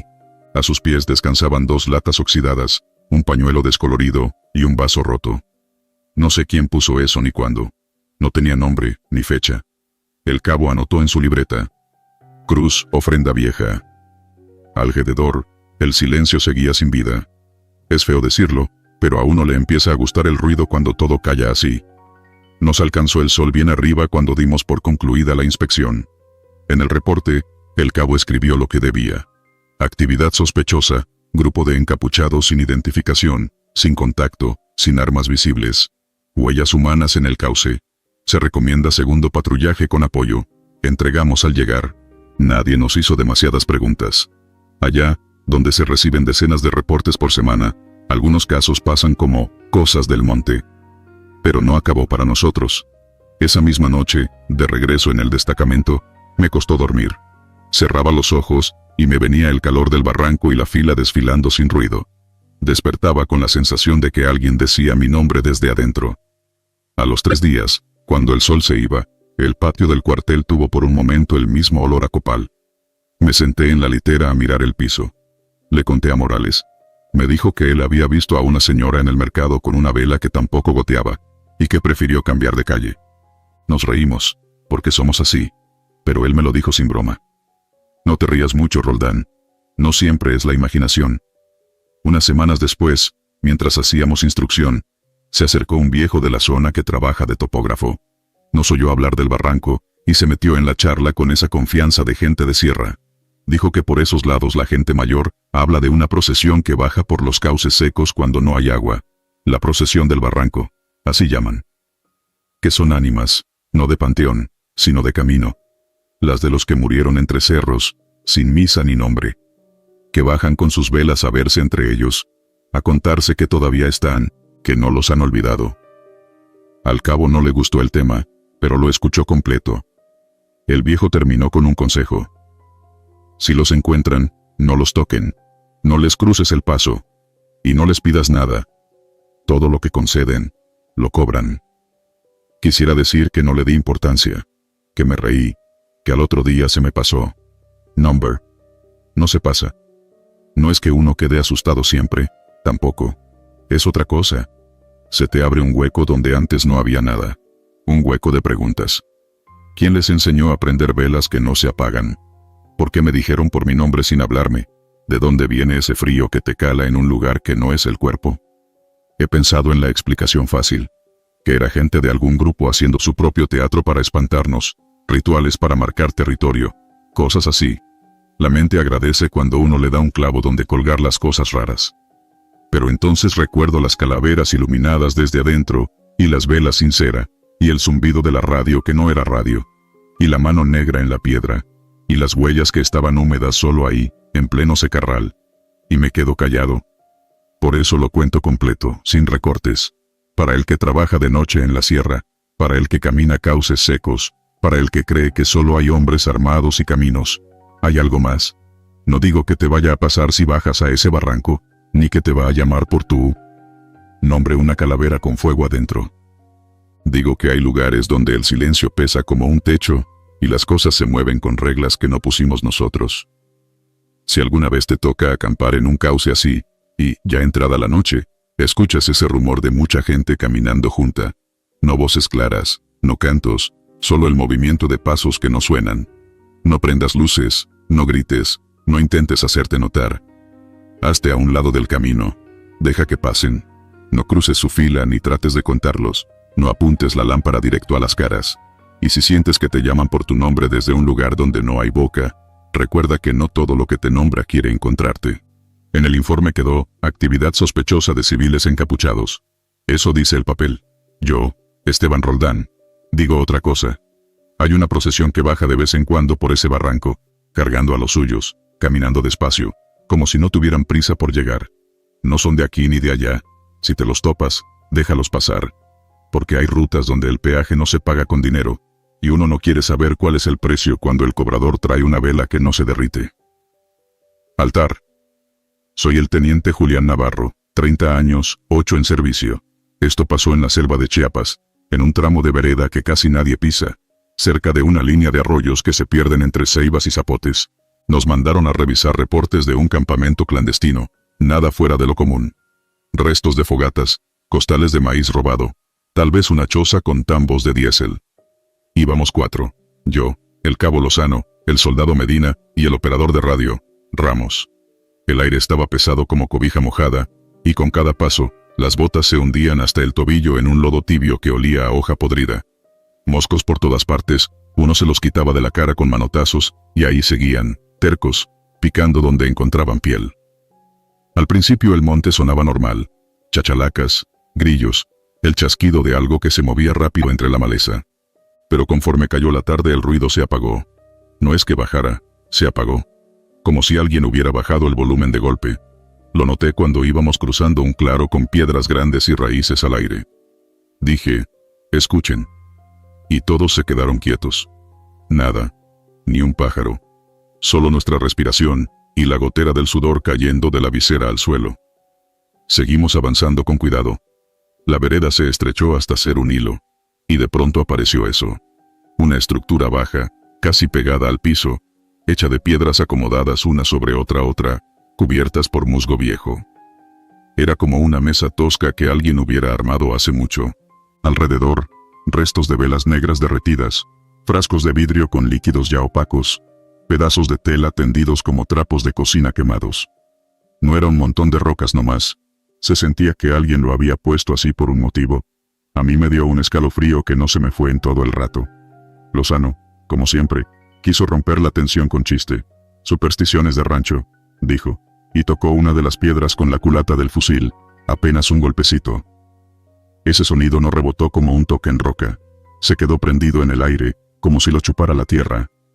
Ramos soltó una risa nerviosa, pero se le cortó en seco porque, apenas Lozano retiró la culata, nos llegó una cosa que no supimos de dónde venía. Un murmullo bajito, pegado al oído, sin viento que lo trajera. Fue una frase mal hecha, palabras cortadas, como si alguien hablara con la boca llena de tierra. No venía de arriba ni de abajo ni de los lados. Estaba en el mismo lugar que uno, como cuando te zumban los oídos. Primero pensé que era el radio, así que le hice señas a Ramos. Él levantó el equipo y lo golpeó con la palma, buscando señal. La estática se volvió una lluvia de chispas, y en medio de ese ruido, oí mi apellido, claramente, sin gritos ni drama. Nada más como cuando tu mamá te llama desde la cocina. Navarro. No voy a hacerme el fuerte. Sentí que me apretaron el estómago con un puño. Medina se agarró el casco con dos manos y se dejó caer de rodillas. Mi jefa, dijo, y respiraba como si hubiera corrido 100 metros. Lozano me miró, intentando mantener la broma, pero ya no tenía de dónde. Capitán, ¿nos replegamos?, preguntó. Aunque él sabía que ahí no había capitán. Yo era el mando de la patrulla. No le contesté. Me acerqué al altar, a la altura de la mesa de piedra. Olía a algo ácido, no a podrido normal. Un olor que te hacía fruncir la nariz sin querer, como si te la quemaran por dentro. La superficie estaba húmeda y fría, aunque el sol todavía alcanzaba a colarse entre las ramas. Otra voz, diferente, se coló por encima de la primera. Sonaba como un niño cuando habla bajito para no despertar a nadie. Se reía. Sí, una risita cortada, como la de los programas viejos en la tele, de esas que no son naturales. Lo que alcanzábamos a distinguir se mezclaba con la estática. Era como si el monte, el radio, y la cabeza de uno se hubieran puesto de acuerdo para hacer coro. Las palabras salían rotas, pero se entendían trozos. Nombres que no eran los nuestros, fechas, regresa, deja ahí, no muevas. Ramos empezó a girar la perilla del equipo buscando frecuencia, y el aparato se calentó de golpe, tanto que lo soltó, y este cayó al piso encharcado. No se rompió. Nomás se quedó ahí vibrando, con la antena temblando sola. Las piedras de arriba, las que hacían la cubierta, empezaron a moverse. No es que las levantara una mano, ni que se abrieran como en las películas. Se separaban entre sí lo suficiente para que saliera un hilo de luz verdosa, tenue, como la de los gusanos de luz en la noche, solo que más densa. Uno podría decir que era un gas. Ojalá. Aquello era una claridad pegajosa que parecía querer agarrarte la vista y llevársela dentro. Lozano dio un paso atrás, pisó una raíz, perdió el equilibrio y se sentó de golpe en el lodo. Ni se quejó. Miraba el resplandor con la boca entreabierta, como un niño viendo por primera vez el mar. Nos vamos, dije. No era una orden de manual, era un instinto. Lo dije y empecé a jalar a Medina del chaleco para levantarlo. Él seguía con la vista fija en la nada, diciendo, no llores, ma, ya voy. En un hilo de voz. Lo puse de pie a empujones. Lozano se recuperó, y Ramos intentó alzar el radio, pero lo retiró como si le hubiera dado toques. «Quema», dijo. No estaba rojo ni nada. Simplemente ardía al tacto. Nos acomodamos en columna, yo al frente, y dimos los primeros pasos de retirada. Fue entonces cuando el murmullo se hizo grito, pero no un grito con fuerza. Era una presión, un sonido que no salía por los oídos, sino por adentro del pecho, que te vibraba los huesos. Es difícil explicarlo sin sonar exagerado. El monte entero soltó esa voz sin boca, que te hace pensar en dientes que no existen. No tengo otra manera de decirlo. Corrimos. No a lo loco. Corrida corta, detenerse, cubrir, avanzar, como nos enseñaron. Solo que, en lugar de escuchar mis propias órdenes, yo me sentía perseguido por algo que no pisaba la tierra. La selva se había hecho más espesa de lo que recordábamos. Los mismos árboles ahora estaban más cerca, las lianas más bajas, los troncos más anchos. Había un ruido nuevo, algo como el golpeteo de manos sobre madera hueca, adelante y atrás, acompasado, como si alguien marcara un ritmo para que no nos saliéramos del camino que no era camino. A ratos me llegaba olor a cera fresca, a vela recién apagada, y luego a tierra recién abierta. Me detuve un segundo a tragar saliva. La lengua me sabía a metal. Me apreté el fusil contra el pecho y seguí. Medina tropezó y cayó de frente. Cuando lo alcé para ayudarlo, vi que tenía la cara llena de tierra, pero mojada solo de la nariz para abajo, como si alguien le hubiera lavado la boca con barro. ¿Qué te hiciste?, le pregunté. Ella me dijo que me callara, contestó. No quise preguntar quién era ella. Lozano, unos pasos atrás, empezó a rezar bajito. No era un rezo formal, nomás palabras sueltas. Diosito, Virgencita, no me dejes. Cada vez que parpadeaba veía, por una fracción de segundo, el resplandor verde colándose entre los árboles, a una distancia que no disminuía por más que avanzáramos. Ramos, con el radio inútil colgado del pecho, levantó la mano de golpe. Todos nos quedamos quietos. Frente a nosotros, en medio de la vereda que ya era un pasillo de hojas, había un bulto. Pensé que era una bolsa de plástico con basura. Number. Era un montón de trapos enrollados en una forma humana, como cuando alguien practica un vendaje, con nudos apretados a la altura de la cabeza y el pecho. Estaba seco, sin olor notable, pero tenía marcas como de dedos negras en las telas, 5 en cada lado, apretando. Un montón de moscas flotaba encima, sin posarse. Me saltó el corazón con fuerza, y me di cuenta de que lo estaba mirando demasiado. Le hice señas a Lozano para rodearlo. No hizo falta. El bulto se deslizó hacia un lado, sin que nada lo empujara, y dejó la vereda libre. Nadie dijo una palabra. Rápido, pero sin correr, lo pasamos, y solo lo miré de reojo. Seguía quieto en su nueva posición, como si siempre hubiera estado ahí. Llegamos a una hondonada que nos obligaba a bajar entre piedras. Ahí el aire estaba más frío, un frío que no tenía sentido. No corría brisa, nada se movía, y sin embargo la piel se me erizó, como si acabara de salir de un río. El ritmo de golpes de madera se aceleró a nuestro alrededor, y por primera vez, pensé en que nos habían estado guiando, no persiguiendo. Como si el altar, o lo que fuera, quisiera que tomáramos una ruta exacta. Me vino a la mente la imagen de las velas negras alrededor de la mesa de piedra, la cera chorreada formando caminos sobre las rocas. Me pregunté cuántas veces alguien había repetido ese acomodo, noche tras noche, hasta abrir una especie de puerta, no con llave sino a fuerza de costumbre. Falta poco, dije, sin saber si era verdad. Cada vez que hablaba, el aire me regresaba un eco con medio segundo de retraso, pero ese eco no repetía lo mismo. Yo decía, falta poco, y el eco devolvía, no vuelvas. Lo probé 2 veces, como tonto, y dejó de hacerlo. Ahí fue cuando escuché otra cosa que todavía me duele decir. Era mi nombre, otra vez, pero en la voz exacta de mi hijo. Mi hijo tiene 3 años. Papá, dijo, riéndose como cuando lo lanzo, y lo cargo en el aire. Me paré en seco. Lozano me pegó por atrás, sin querer, y yo casi me voy de boca contra una piedra. Siga mi teniente, pidió, con un hilo de voz. El golpe de madera se transformó en palmadas huecas. Mi hijo volvió a llamar. Papá, ven. No lo pensé. Metí la mano a la bolsa derecha del chaleco y saqué el pañuelo que uso para secarme el sudor. Lo apreté contra la boca, y seguí caminando sin voltear. No sé cuánto tardamos en salir de ese tramo. Cuando por fin reconocí una marca que habíamos dejado al pasar, un machetazo en diagonal en un tronco, la luz había cambiado. No era de noche, pero tampoco quedaba mucho del día. Al dar la última curva, el monte se abrió, y la temperatura subió de golpe. Fue como salir de una alberca y ponerse al sol. El zumbido normal de los insectos regresó de un plumazo. Las hojas se movían con una brisa leve. El radio, colgado del pecho de Ramos, soltó un chasquido y se quedó mudo. Me detuve. Me dolían las piernas desde las ingles. El corazón me reventaba en el cuello. Lo primero que hicimos fue contar. 1, 2, 3, 4. Nadie faltaba. Lozano se dejó caer, sentado, con las piernas abiertas, riendo sin risa, solo sacando aire. Medina se quitó el casco y lo abrazó contra el vientre, como si fuera un niño, con los ojos rojos, pero sin lágrimas. Ramos, todavía pálido, se atrevió a tocar el radio. Ya no quemaba. Probó la transmisión. Alfa, aquí Romeo 3. Cambio. La estática fue normal, simple, como siempre. Contestaron con un te copia plano, rutinario, que me sonó a salvación. Regresamos al punto de reunión sin mirar atrás. Quise creer que lo del altar se quedaría en ese pedazo de selva, que al cruzar el arroyo se apagaría. No fue así. A la mitad del camino, donde el terreno se vuelve más firme, me atreví a voltear. Esperaba ver quizá el claro donde habíamos encontrado la mesa de piedra.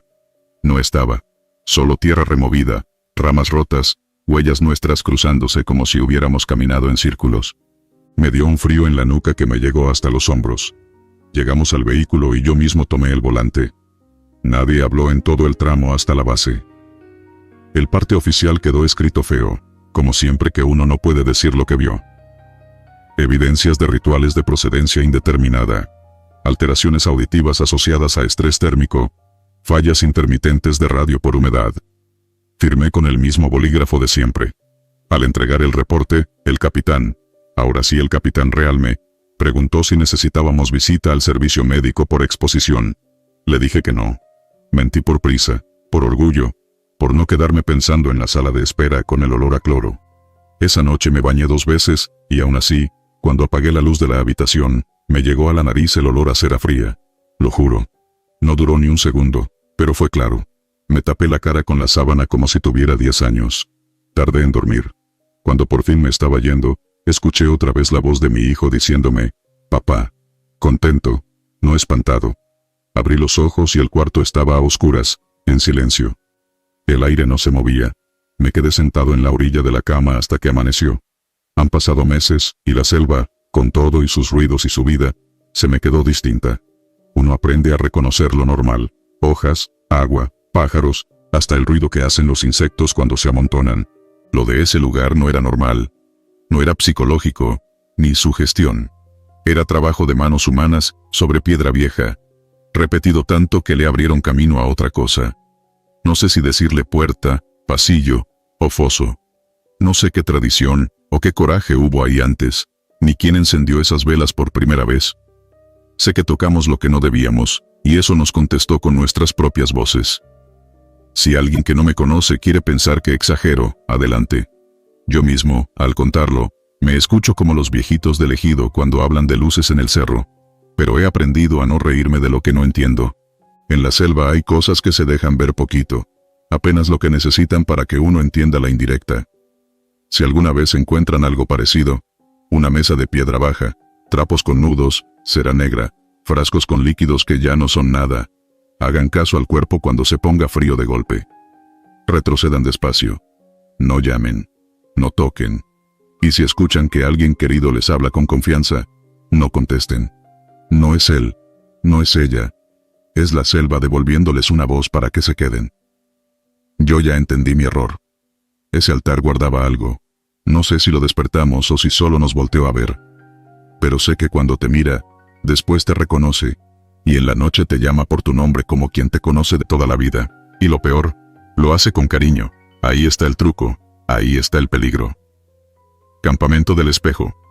Soy el sargento Daniel Robledo, 28 años, 9 en el ejército. Esto pasó en la selva de Quintana Roo, una noche sin viento, con ese olor a hojas mojadas y resina que se te pega a la garganta. La luna apenas se colaba por las copas, como si la selva no quisiera dejarla entrar. Íbamos en línea, separados por 5 pasos, cuidando no pisar ramas secas. A esas horas, cualquier chasquido te delata. Teníamos que rastrear una vereda usada por gente que prefiere moverse cuando nadie mira. Hasta ahí, rutina, ojos abiertos, radio en silencio, y la mente haciendo cuentas de distancia, rumbo y tiempo. El claro apareció de golpe. No era normal. Era un círculo perfecto, como si hubieran pasado una navaja enorme sobre la vegetación. El piso, limpio. En el centro, una charca quieta, tan lisa que parecía vidrio. Cuando la vi pensé en esas lagunas que usan los animales. Pero esta no tenía mosquitos sobrevolando ni hojas flotando. Nada. Era demasiado pareja, demasiado ordenada. El teniente miró alrededor, dio la seña de alto, y dijo que ahí dormíamos. Alegó que el terreno despejado nos permitía controlar los accesos. Nadie discutió. Uno aprende a guardar las dudas para después. Armamos hamacas entre ceibas jóvenes, y levantamos un pequeño anillo con piedras para el fogón, aunque no encendimos fuego. El aire estaba frío a ras de suelo. Se te metía por las botas y te enfriaba los tobillos. Clavé la estaca de mi hamaca, tensé la lona, y preparé equipo. Mientras montábamos guardias, la radio crujió con ese ruido bajo que no es voz, pero te obliga a mirar. El teniente repartió turnos. Yo quedaba en segundo relevo, de 2 a 4. Me recosté con el fusil cruzado, la mejilla en la tela áspera, el oído atento al bosque. A ratos me parecía oír pasos blandos muy lejos, no del lado de la vereda, sino del agua. Abría los ojos, y todo seguía quieto. A las 2 me tocó pararme. La humedad se había metido hasta el último cierre del uniforme. Caminé despacio alrededor de la charca. De cerca no olía a cieno. No olía a nada. Apunté con la linterna apenas un segundo, lo necesario para comprobar que no tenía lodo alrededor. La apagué. La luz, en lugares así, llama cosas que uno no siempre quiere ver. Me coloqué junto a una piedra grande, y respiré hondo para sacudirme el sueño. Fue entonces cuando la vi bien. La charca no reflejaba la selva como debería. Reflejaba nuestro campamento, sí, pero con detalles equivocados. Creí que era cansancio. Parpadeé. El reflejo seguía ahí, sólido, torcido en cosas mínimas. En esa otra imagen, Gómez roncaba con la boca entreabierta, pero en el agua sus labios se movían como si estuviera rezando. Romero dormía de lado, abrazado al fusil, lo mismo que acá, solo que con los ojos abiertos, brillosos, inmóviles. Y yo, mi yo del espejo estaba de pie, como si ya se hubiera levantado antes que yo, con el fusil levantado en posición de tiro. Di un paso hacia atrás, la nuca se me heló. Miré hacia mi hamaca real, yo era el único en pie. Nadie más. El otro yo, en el agua, levantó el mentón, como si me hubiera encontrado. Sentí un zumbido en los dientes, una vibración bajita, como cuando pasa un tráiler a distancia, y el piso tiembla. No sé cuánto tiempo estuve mirando. La selva a mi alrededor, verdadera, se sentía contenida, como si hubiera aguantado la respiración. Me acerqué un paso. Mi bota no hizo ruido, ni una rana, ni un insecto. Todo callado. En el espejo, mi doble inclinó el cuello y sonrió apenas con la comisura, como si se hubiera aprendido mi cara pero no supiera usarla. Levanté el arma, instinto puro. No apreté el gatillo. Uno no dispara a su propio reflejo. Le vi las cicatrices, la marca vieja en el dorso de la mano izquierda, un rasguño en la ceja que me hice en Chihuahua, idéntico. Hasta el parche cosido de urgencia en el hombro. Idéntico, pero mal puesto, como si alguien hubiera copiado con prisa. Me fui abriendo lugar con el cañón del fusil entre mi cuerpo y la charca, cuidando no tropezar. Mi otro se movió al mismo tiempo, solo que al revés, como si estuviéramos enfrentados por un vidrio que no conoce las reglas. Lo que vino después, no lo supe explicar en el informe, y aquí tampoco me voy a adornar. El agua se levantó desde adentro, como si respirara. La superficie se infló en una burbuja, se estiró hacia mí, y cuando reventó, la figura salió por encima del borde con los pies primero, empujando el espejo como si fuera el borde de una cama. No chapoteó. No goteaba. Era yo, completo, seco, con mi olor, con mi peso en la mirada. Y sonrió. Ese gesto me hizo retroceder sin darme cuenta. Quise gritar pero el aire no me alcanzó. Abrí la boca y nada. Sentí el pecho apretado. El doble dio un paso. El agua detrás de él se quedó lisa, sin ondas. En ese momento, Gómez se movió en su hamaca. Giró. Me miró de reojo y soltó un ¿qué? Uno apenas, como parte de un sueño. El doble giró la cara hacia él, y todavía con mi sonrisa mal aprendida, dio un segundo paso. Apreté el gatillo por reflejo, pero el dedo se quedó tieso. Ni siquiera llegué a tirar del todo. Fue Gómez quien despertó del todo. Vio la silueta, y sin pensarlo, disparó. 3 tiros cortos, bien pegados. El ruido reventó la noche como un machetazo. Lo que recibió las balas, no reaccionó como un cuerpo. No hubo sangre, no hubo peso cayendo. Hubo ondas. como cuando tiras una piedra y el agua se abre, solo que eso estaba afuera. El rostro se quebró en círculos, el pecho se dobló hacia adentro, y por un segundo mi propia cara fue una mueca estirada que no era mía. El teniente se incorporó, Romero rodó del susto, y todos apuntaron hacia donde yo estaba. «Alto, alto, soy yo», alcancé a decir, con la voz gastada. Los ojos me ardían. El doble, o lo que fuera, se deshizo como humo atrapado en lluvia, replegándose hacia la charca. Hubo un sonido raro, un chasquido suave, y la superficie quedó otra vez lisa, otra vez perfecta. Nadie quiso acercarse. El teniente me tomó por el chaleco y me jaló hacia atrás. Me pidió que respirara hondo y contara qué había visto. En su cara se notaba que no me creía del todo, ni quería decirlo. Nadie quiere que le cambien el mapa mental en medio de la selva. Decidió ampliar el perímetro y mantenernos en silencio hasta el amanecer. Nadie durmió. A ratos yo sentía que la charca, sin moverse, nos miraba. Lo digo así porque lo sentí así. Una atención fría, curiosa, paciente. Cuando alcancé a parpadear más de 2 veces seguidas, la luna ya había corrido, y un brillo pálido empezaba a marcar formas. Al primer rayo claro, el claro ya no era claro. Donde habíamos colgado las hamacas, había enredaderas metiéndose entre las cuerdas. Donde estaba la piedra grande, brotaba un montón de helechos nuevos. Y el centro era selva cerrada. Ni rastro del espejo. El teniente caminó hasta donde jurábamos que estaba, y hundió la bota en tierra firme. Hizo un gesto como el de alguien que cierra una carpeta. Ordenó recoger, revisar alrededor y salir. Nadie insistió. Mientras guardábamos, noté que el suelo tenía huellas nuestras de la noche anterior, mezcladas con otras iguales, solo que orientadas al lado contrario, como si, viniendo de regreso, hubiéramos pisado nuestros mismos pasos. No lo comenté. A veces el silencio es una forma de defensa. Salimos del sitio sin hablar, cada uno con sus pensamientos apretados como el fusil contra el pecho. A los 100 metros, el canto de un pájaro rompió de golpe el ambiente. Fue un alivio. Dicen que cuando los animales callan, algo se arrima. Yo no sé. Solo sé que el ruido nos hizo sentir normales otra vez. Al mediodía, al llegar al punto de enlace, el teniente escribió el informe. Asentamiento temporal en terreno pantanoso. Lo leí, y me quedé con la sensación de que había 2 versiones del papel.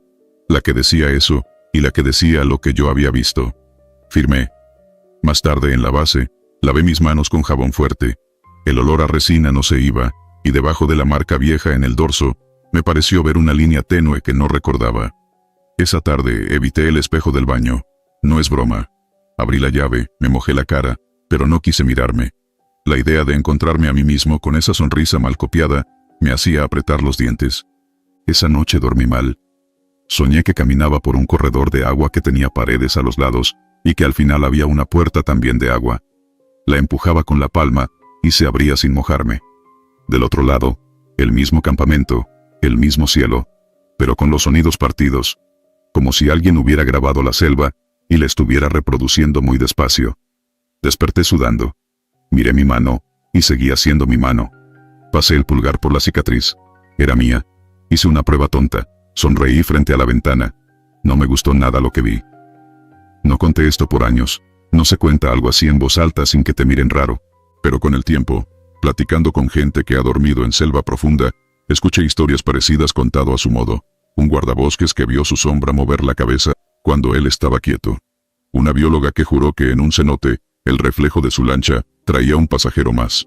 Un soldado viejo, retirado, que nunca quiso hablar de un lago en Campeche, donde el amanecer llegó 2 veces. No digo que fueran lo mismo. Digo que hay espejos que no saben comportarse, y lugares que prueban a la gente como si fueran puertas. Si uno empuja, algo empuja del otro lado.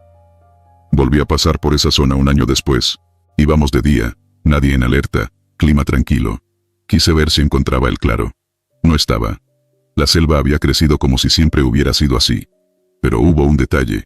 Entre 2 ceibas, casi escondida, vi una curva de piedras que, puestas de cierta manera, formaban medio círculo. Las tocaron antes.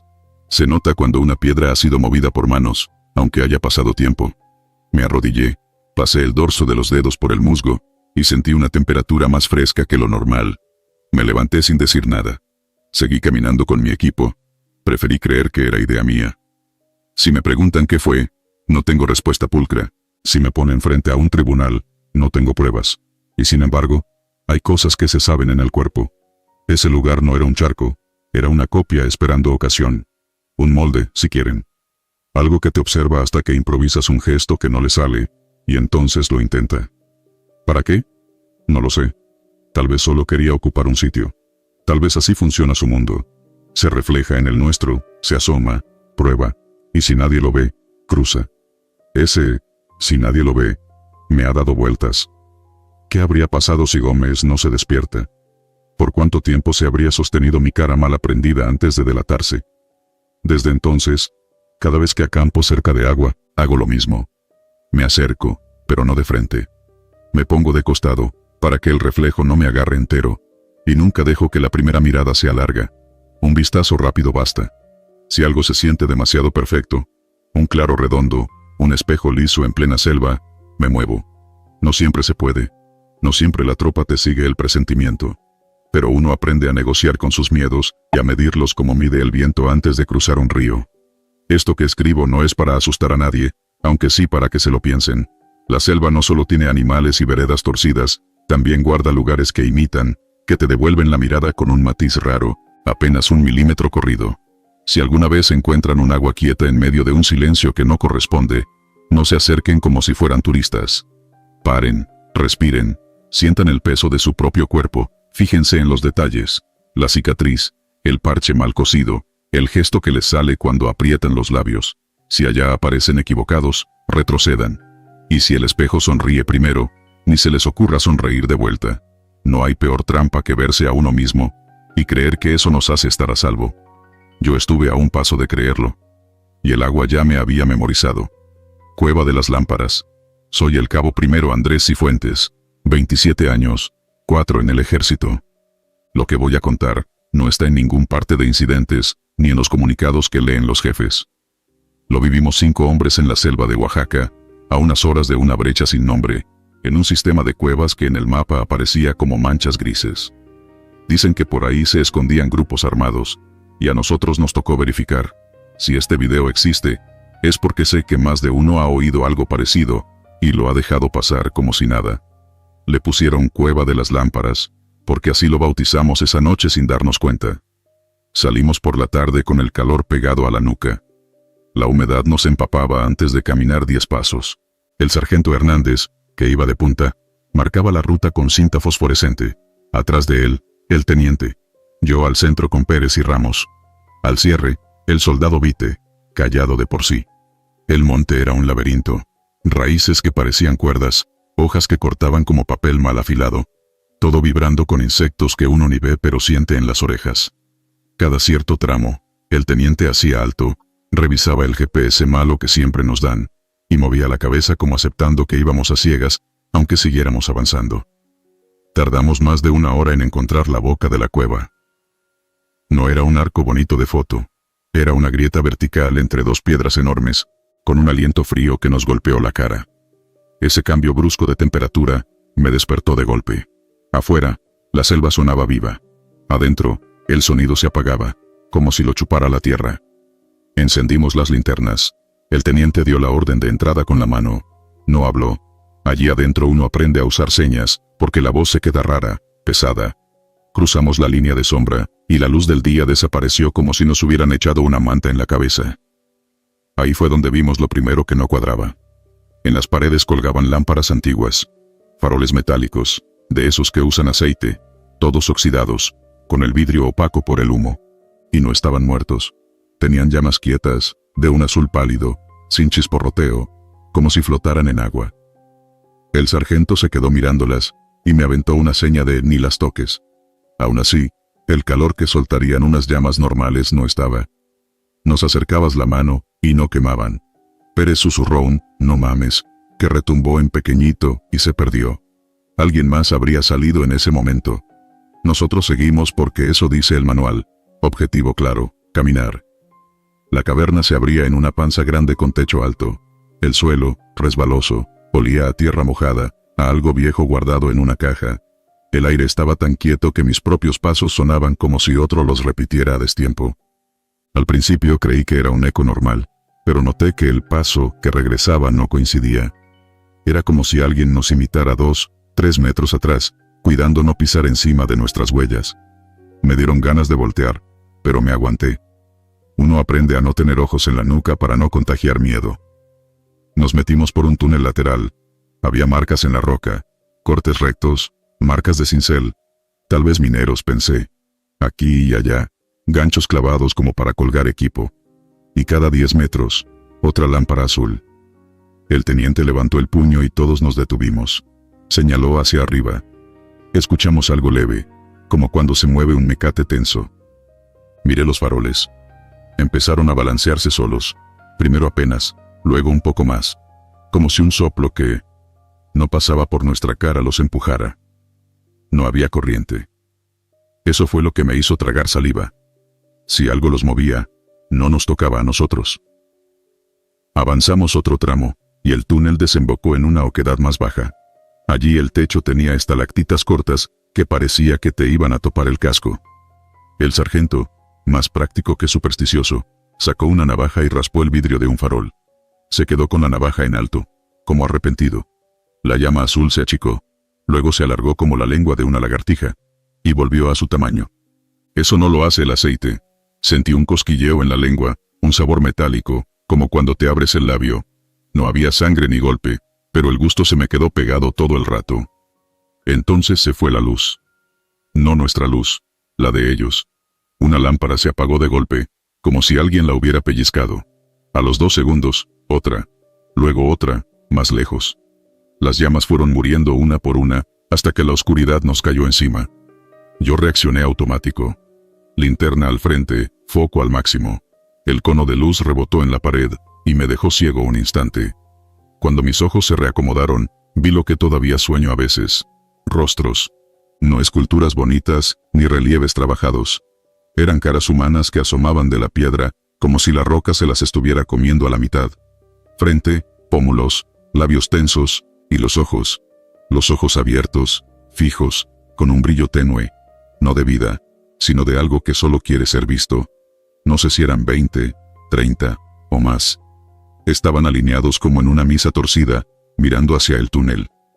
No grité. Sí sentí cómo me temblaban los codos.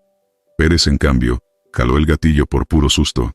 Las ráfagas se partieron en golpes secos, y el aire nos regresó el estruendo de vuelta, multiplicado, hasta que sentí que zumbaban los oídos. Las piedras saltaron. El polvo se nos metió por el cuello y por la nariz. Yo le bajé la mano a Pérez con un manotazo que nos habría costado un regaño en otra situación. El teniente no dijo nada. Tenía la mandíbula apretada, las venas del cuello marcadas. Nadie volvió a disparar.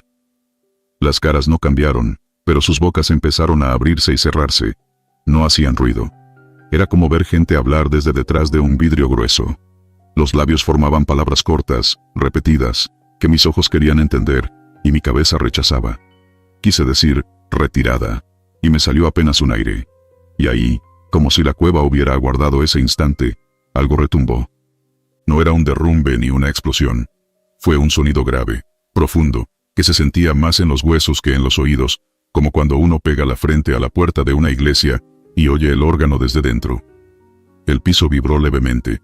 Una estalactita pequeña cayó y se hizo trizas. Vite se santiguó con rapidez, y yo hice que no lo vi. El sargento me tocó el hombro, y me señaló un borde. Detrás de una curva angosta, se abría otra sala, más amplia. Y allí entendimos que la fila de caras no era la única rareza. En el suelo, pegadas como con resina, había manos. Manos completas, de piedra, saliendo del piso y agarrándolo. Unas parecían de niño, otras grandes y nudosas. A cada lado, en unas repisas naturales del muro, estaban colocados objetos, cucharas, una medalla militar vieja y oxidada que no era de nuestro país, una navaja de barbero, una cajita de madera maltratada. Parecía un altar hecho por alguien con poca paciencia y demasiada necesidad de dejar constancias. Me agaché sin querer para ver la cajita. No la toqué. El olor metálico se hizo más intenso, como si me la hubiera acercado a la nariz. Detrás de las repisas, 2 lámparas azules permanecían encendidas. Esas no se habían apagado. Su luz no iluminaba nada útil. Era como brillo solo para marcar que estaban ahí. A mi derecha, Sentí que alguien respiraba muy cerca de mi oreja. Volteé con la linterna de golpe, y no había nadie. Lo sé porque en ese giro rápido, vi otra cosa.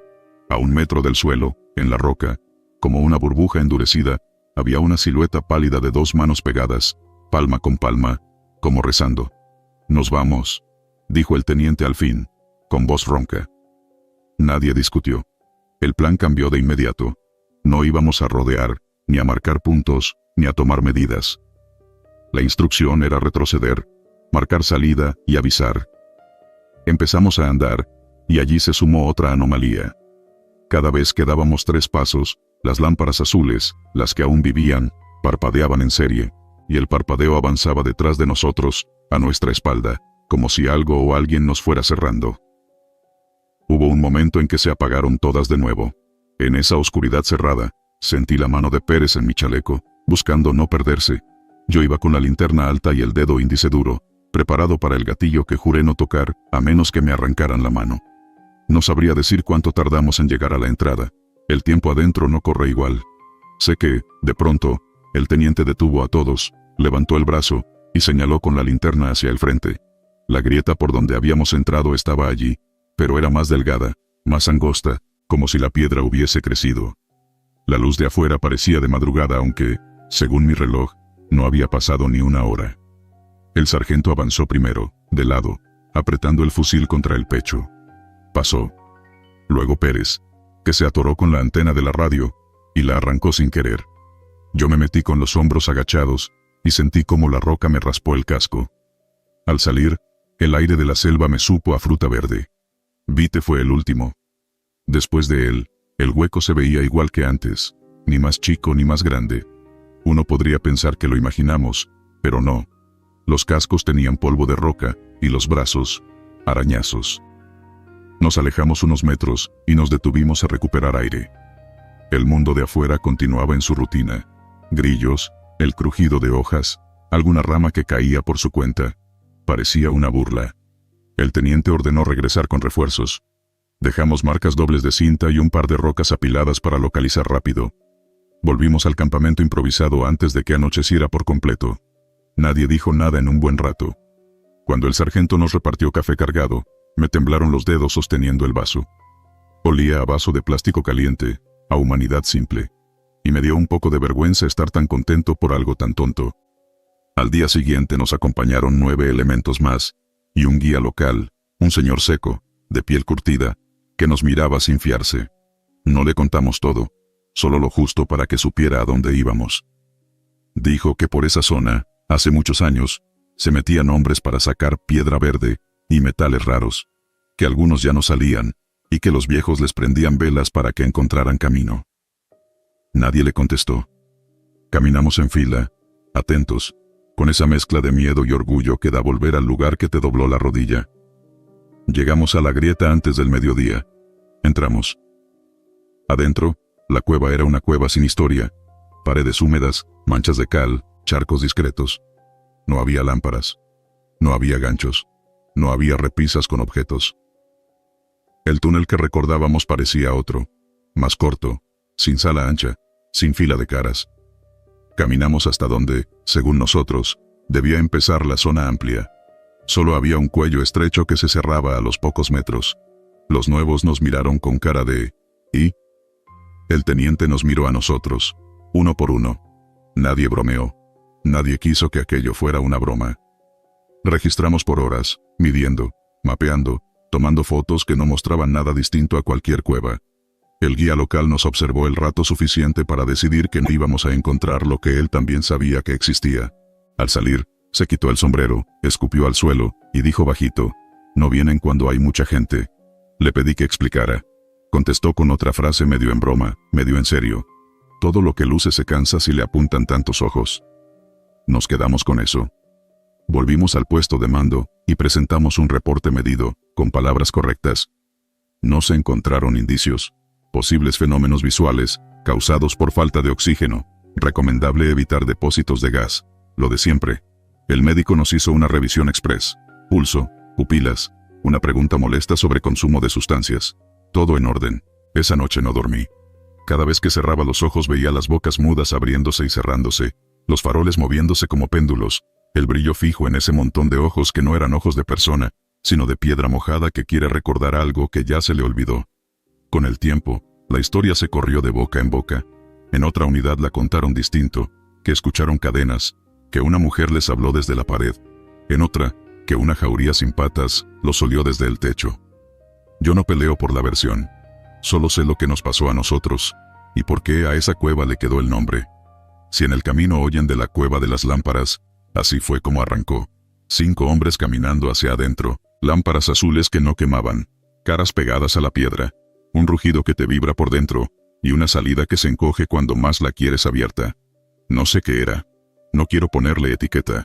Algunos dirán que primos lejanos del gas de los pantanos, que alucinaciones por falta de oxígeno, que sugestionados por historias de mineros. Otros pensarán en otra cosa. Yo solo puedo poner en palabras lo que sentí. Un frío que no era de temperatura, un gusto a metal en la lengua sin razón, y esa certeza de que alguien te está mirando desde un lugar donde mirar no debería ser posible. Si alguien me pide un consejo, se lo doy sin adornos. Si ven lámparas antiguas encendidas en un sitio donde no deberían, no acerquen la mano, no hablen de más, no disparen por nervios. Retrocedan despacio, sin perderse, y de preferencia, no regresen con mucha gente. A veces, lo que se deja ver por un momento, no es para quedarse a cuadro. Y si un día entran igual, por órdenes o por terquedad, no traten de entender las bocas que se mueven sin voz. Hay palabras que, si uno las entiende, ya no lo suelta nadie.